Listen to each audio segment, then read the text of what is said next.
I'm here because I am a roaring lion crying out righteousness. This election that I am running for in this year, 2025, I want to say some things and I want you to just listen to me. I'm your brother. I want you to listen to me.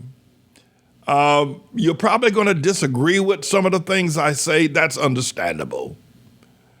But you don't have to hate or dislike me or despise me or just automatically summarily say that what I'm saying or judge what I'm saying to be wrong. Can I ask you can we walk together? Can we agree, as Amos the prophet said?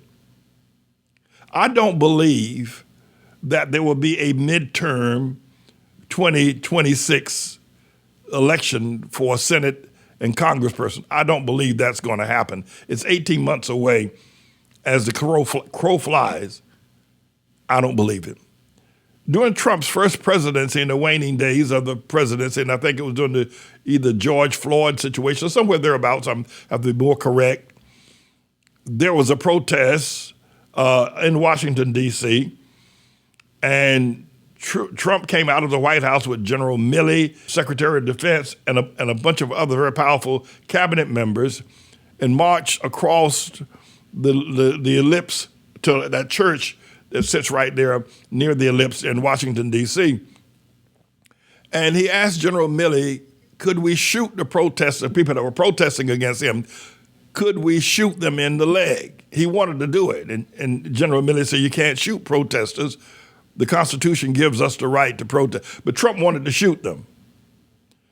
Trump's now winning the election recently, has now condemned General Milley, has pretty much, in the words of vernacular of the street, put out a hit on General Milley. General Milley has responded that Trump thinks he's a king. There's a fierce fight going on between them. The same thing with Secretary of State Mike Pompeo.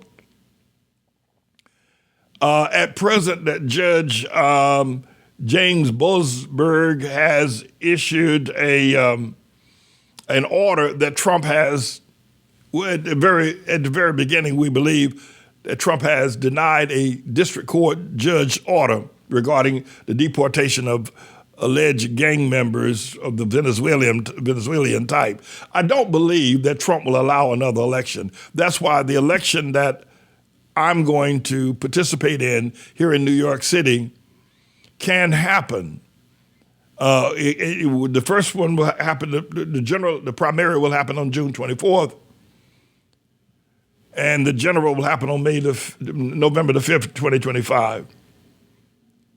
I don't believe, now you can say that I'm wrong, but let me just ask you to walk with me for a while, all right? Just hold your horses, hold your opinion about Trump and about me. Just let me talk to you.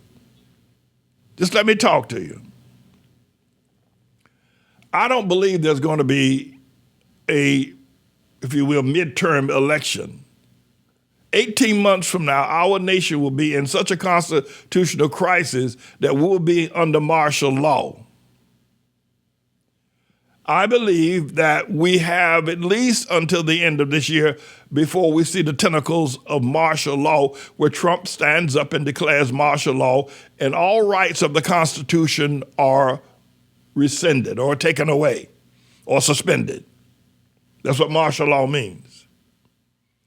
I don't think Trump is going to do it this year. He might, but certainly will do it in the year 2026. I believe that I can win the office of mayor before martial law is declared. And once martial law is declared by Trump, it will never be lifted. Now, a number of people might think martial law is a good idea. There are a lot of people that agree with Trump's policies about cutting Social Security, veterans benefits, shutting down agencies, taking a chainsaw to many of the tried and true, if you will, government institutions. Many people think that's the right thing to do. Many people believe and support Trump. Many people believe that God has sent him and that he's doing the right thing and he's making America great again. I understand that. They believe that. They're not going to change their minds. And I'm not here to try to change their mind. I don't agree with that. But what I do want to say is that Trump is going to declare martial law, and he's going to get a large support system behind him when he declares martial law. And there will never be another election, at least not in the Trump era. And who knows where America will go from, because martial law could last as long as Trump lives. If Trump lives another, 8, 9 years, the nation will be under martial law. You will not have freedom of speech.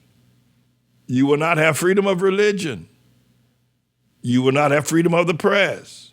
All of that will be suspended under martial law. There'll be no elections under martial law. And martial law is a constitutional right that Trump has the ability to.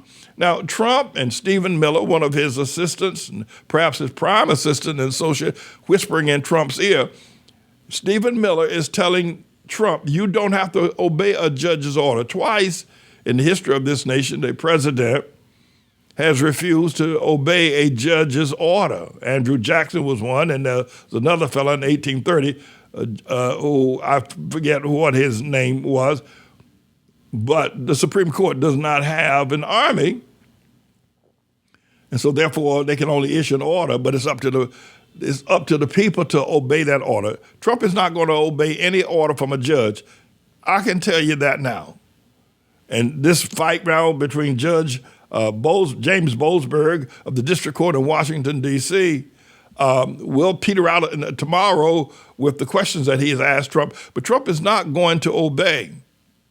Trump issued a statement regarding that this is a lunatic judge, that he needs to be impeached, and several other things, which caused Chief Justice Roberts of the Supreme Court, John Roberts of the Supreme Court, to issue a statement regarding it. You don't ask for the impeachment of a judge simply because you don't like his ruling.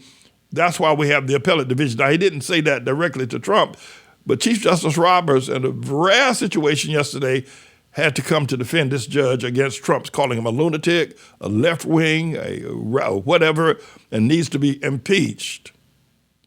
That's just the beginning. At some point, the opposition forces that will rise up against Trump will cause him to call for martial law, and he'll do it without losing a blink of sleep.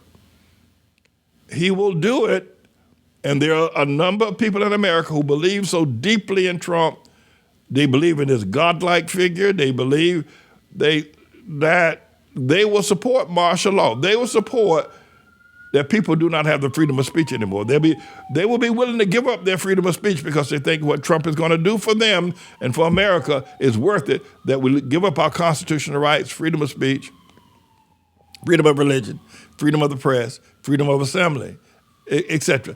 There will be people that will support that. There are two things I want to try to accomplish in this segment. One is that I want you to know, please put me in office as the mayor of the city of New York before Trump orders martial law. Please put me in office before Trump orders martial law.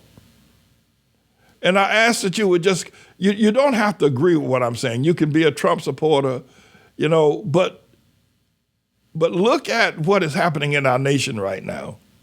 And you may think it's a good thing. You may think it's a good thing that Trump is doing. But I'm not lying about what Trump is doing with respect to dismantling the Constitution and all the institutions that make up our government. He's dismantling. You say, well, that's a good thing. It needs to be happening. There's too much fraud and too much waste. Good, okay, if that's what you believe.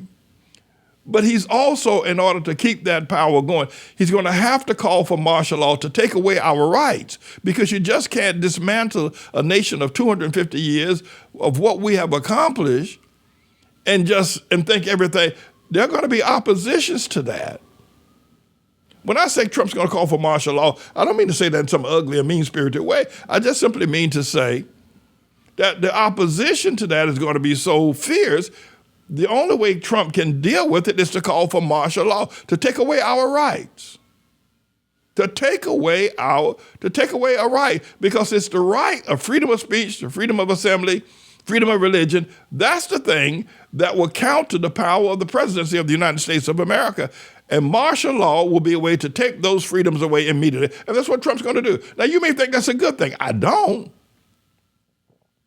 But I just want to pull your coat to the fact that the way he can sustain himself without being overrun by the opposition, because people are going to oppose. Even the people that voted for Trump are opposing him now. They realize that this wasn't what we thought we were going to get. We thought we were going to get lower food prices, higher wages, lower inflation, better, if you will, systems development. We didn't know we were going to get a war with Canada, forcing Canada to become the 51st state. Where'd that come from? We didn't know that our president was going to order the Pentagon to draw up plans of invading the sovereign nation of Panama to take back the Panama Canal. We didn't know that. We didn't know that Trump was planning on invading the sovereign land of Greenland and his father nation, Denmark. That was not on the campaign trail. We didn't know that Trump would issue tariffs one day, take it back the next day, issue tariffs the next day, take it back the next, creating absolute chaos, confusion, uncertainty. That wasn't a part of what he ran on.